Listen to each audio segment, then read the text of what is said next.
Assalamu alaikum, welcome to Nabi English News Edition, the headlines.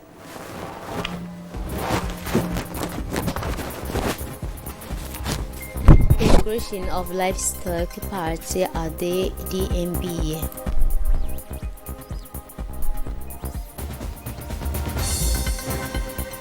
Over 400 young people are currently employed at the port of Tachura.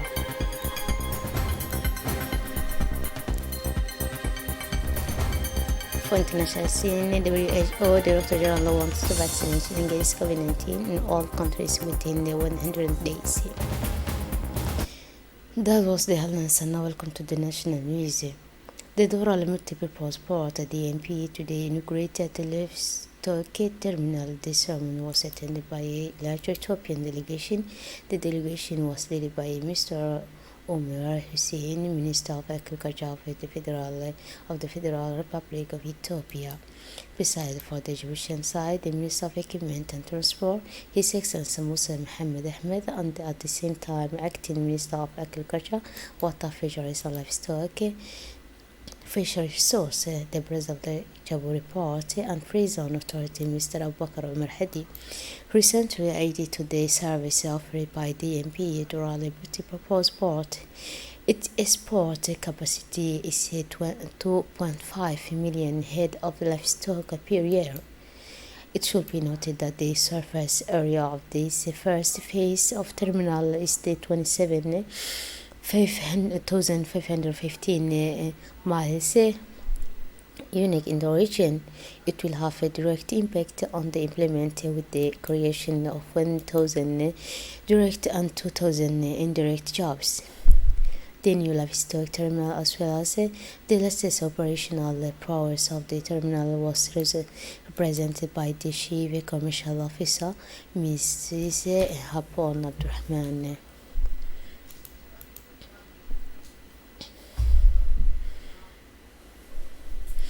In his intervention, the Ethiopian Minister of Agriculture, on behalf of the Ethiopian government, congratulated the government. Please listen the speech of the Ethiopian government. On behalf of the government of Ethiopia and that of my own, I would like to congratulate you for your commendable efforts in successful completing the building of this live animal resting place in short period of time.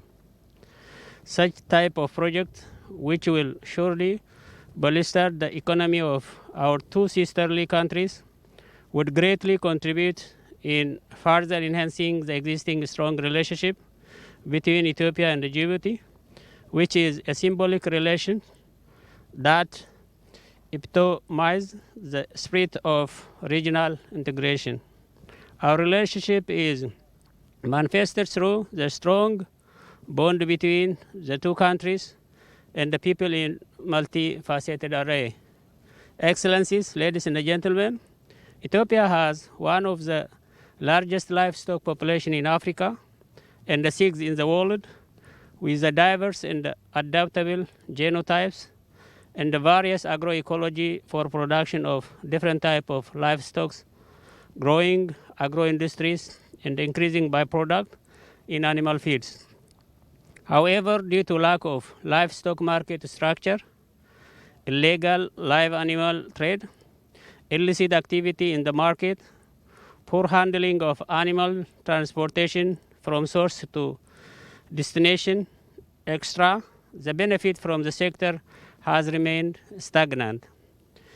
To curb this situation, the Ethiopian government is strongly working on policy and many other reforms and the 10-year perspective plan in line with homegrown economic reforms.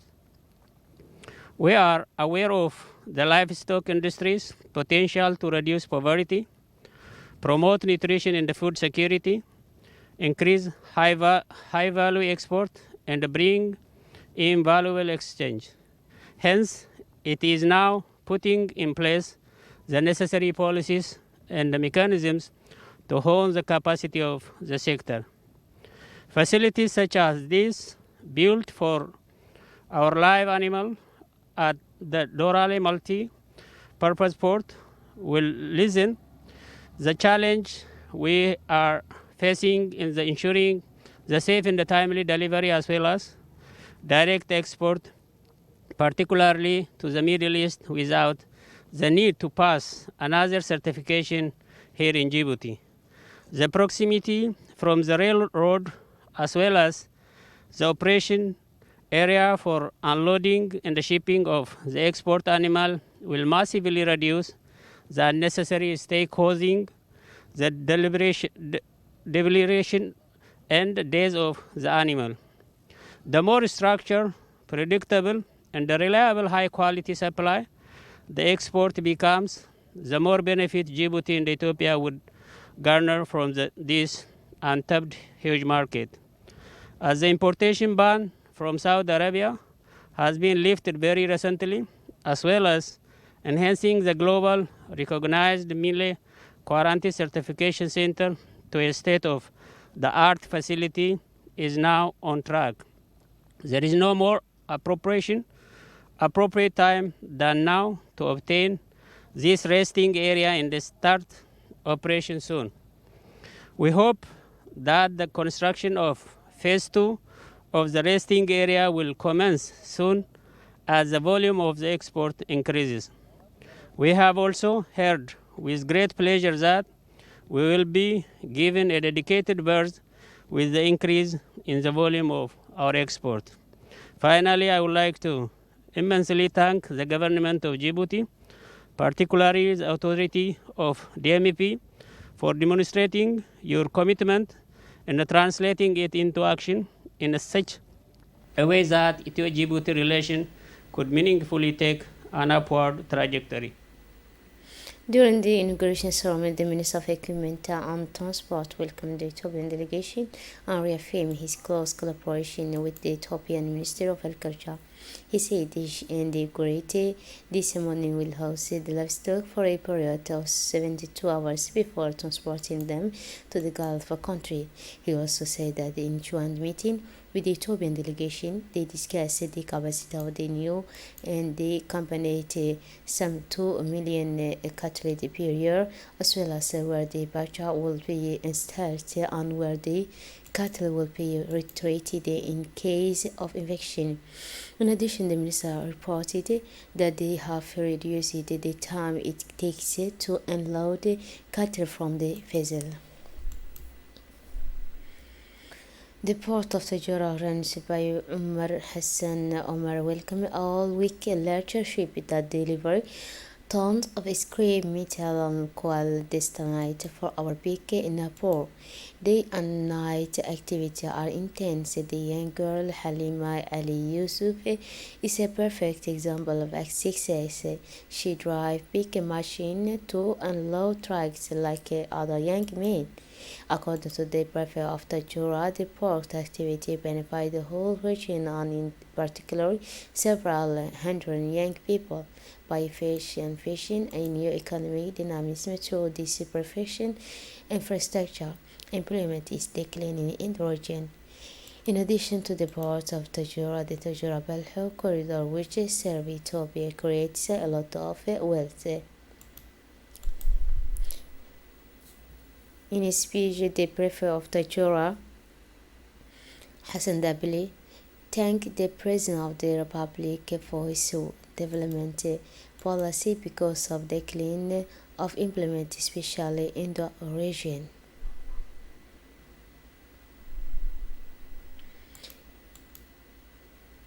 The free Mohammed Burhan Qasim ferry, the Faisal experienced the biggest breakdown since its first put into service in 2009, more than 11 years ago. The ferry's crew has spared no effort since this failure by dismantling the engine with original spare parts imported from outside. A first test run was carried out, which unfortunately did not give satisfaction. As a result, the Maritime Affairs Department called in Yanar expert for final repairs. Necessary master parts are on the order and should take about 10 days. According to the information received, the ferry will not be available before the first week of February. The Direction of Maritime Affairs deeply regret this difficult situation. It is vaccine and apologize to its users for this painful stomach of their fury. Once again, the Maritime Affairs branch pound down before its users and wishes to reassure them that no effort will be neglected. Following the attack against the Gendarmerie Brigade of the city of Tajura perpetrated on Tuesday, January 4, 2021 by a group armed individually, an investigation was launched to the light on this criminal act. According to the initial element of the investigation, it appeared that this despicable act was committed by a group of criminals known to the gendarmerie for trafficking and smuggling of human beings. At present, every effort is being made to ensure that the perpetrators of this attack, who are actively sought by defense and security forces, are brought to justice to answer up for their action. Under the agency of Secretary of State for Youth and Sport, as part of this program of the year, the Arhiba Community Development Center, organized in collaboration with the Napoleon Council a day of sport exchange meeting, which brought together more than 300 young people from the CDC of Arhiba, Section 6, 7 Bs from different categories divided by disciplines. These disciplines are salsa, handball, speed, athletic, relay race, and touching chuan. This day, whose purpose is to promote sport through a sports exchange between young people of the CDC, which also aim to fight against juvenile delinquency, is part of development of youth. Beyond competition and victory, sport is a vector of social cohesion and living together.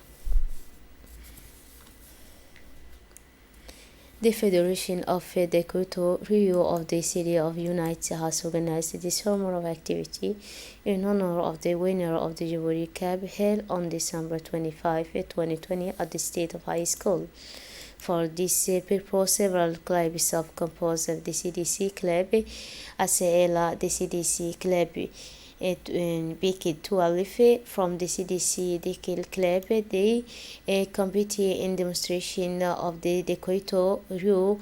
The ceremony was also attended by officials of the prefecture, the deputy director of the state secretary of the youth to Dekil, the head of the Kyoto Federation of the Dekil region, and parents of students participating in the Kyoto Youth.